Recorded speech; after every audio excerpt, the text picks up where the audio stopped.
All right, so the Sharks lost their sixth straight game. Not very surprising because it was to a very good and solid Los Angeles Kings team by a final score of 5-1, where the Sharks allowed 5 unanswered goals in the game after scoring one of their own to give away the lead and let the Kings win.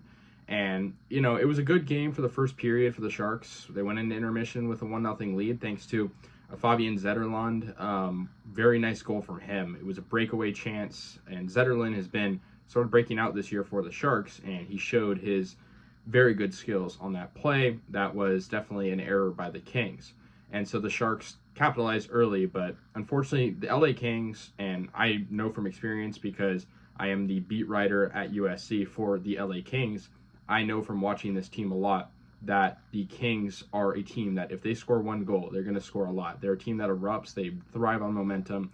They play very good, right out of the period, and we saw that early in the second where Kevin Fiala ties the game up. A guy that's kind of been up and down this season, Fiala, he racks up points, sometimes turns the puck over, but he tied the game up at 1. And then Trevor Lewis got LA the lead, and they didn't look back from there. It was an unassisted goal just 13 seconds after Fiala scored. And so that, was eventually the game-winning goal, and the Sharks, lost their 6th straight. But, of course, the Kings would go on and score a few more.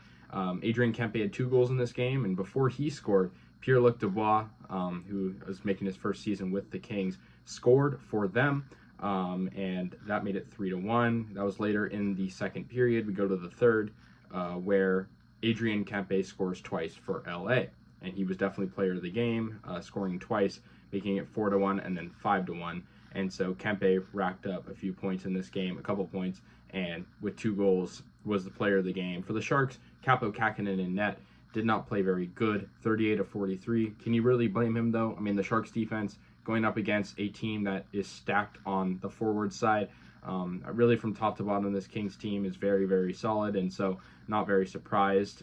But, it was good to see the Sharks at least have some control early on, but I'm not surprised they lost. And I mean, if we're being real here, the Sharks, in the wake of the World Juniors International Tournament that's going on in Sweden, the Sharks are looking at those players and not really looking to win. The Sharks hold the worst record in the NHL right now, barely, just 2 points behind the Blackhawks as of time of recording this. But, looking at guys like Macklin Celebrini, at the tournament right now, I'm sure the Sharks know what to do. And of course, the Sharks also hold the Penguins first round pick as well. So, the Sharks are definitely not playing for a Stanley Cup, and I think losing is okay at this point. I mean, we missed out on Bedard last draft, which is okay. I mean, the Sharks were not the worst team. Chicago was, and they got Bedard, but I think the Sharks see a guy like Celebrini as a generational talent like Bedard, maybe not to the same extent, but yeah, that's why, they're losing these games. Not the whole reason. I think there's definitely a talent disparity, but that's definitely something to be aware of. Not a horrible game out the gate, but definitely became bad and went south in the second and third periods. And the tough thing, too, is Zetterlund's goal was unassisted, so no other Sharks recorded points.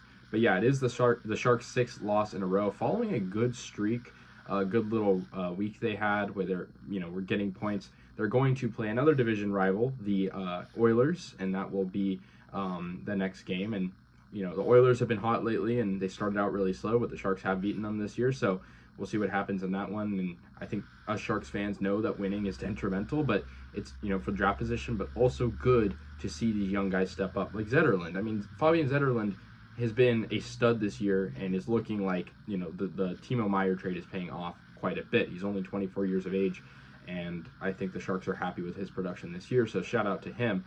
But, it's tough to stop a team like the Kings. So Adrian Kempe racks up those 2 goals, and tons of Kings recorded points as well. But that's pretty much going to do it. Sharks lose 5-1 at Crypto.com Arena to the LA Kings, move to a record of 9-23-3. LA moves to a record of 27-4, and the Sharks will play Edmonton next game. Hopefully Blackwood could see time in net, but I heard that he was, having trouble skating, so it might be Kähkönen again. In that case, it's going to be a tough little stretch for Kähkönen, back-to-back games, but we'll see what happens.